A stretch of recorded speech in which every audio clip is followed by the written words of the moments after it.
tonga soa indray atao amin'ny fandaharana Zara. Mbola miaraka amin'ny JS Twins hatrany isika.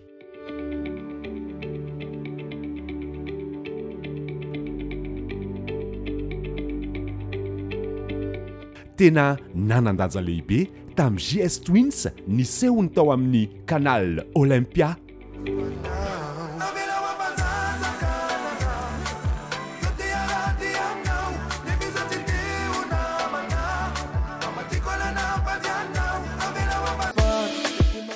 Seho voalohany izy mirala teto an-tanindrazana kanefa dia hita soritra sahady fa misy fifandraisana eo amin'izy ireo sy mipankafy.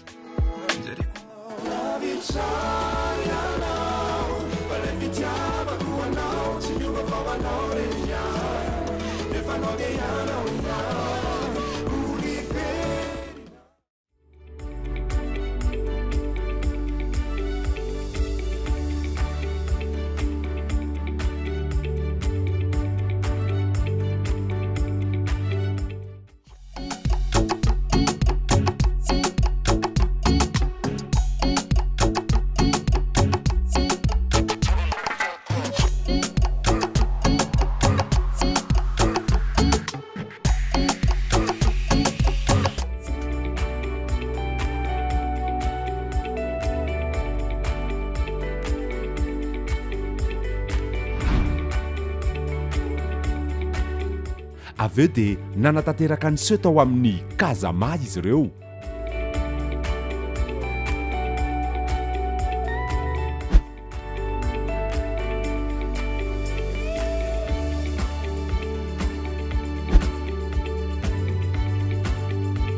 Matianina ary efa zatra miakatsehatra tokoa raha i Alain sy Malala.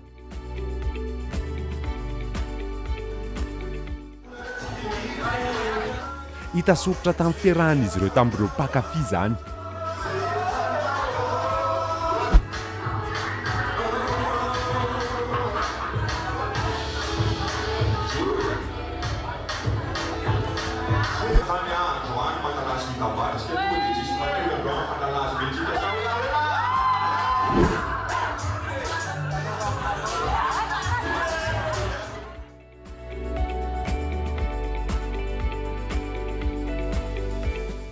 Aza misaraka ampetsy fa mbola mitony fanarahantsika ny Zara miaraka amin'ny JS Twins amin'ny sabotsy zao indray ary ny fotoana e.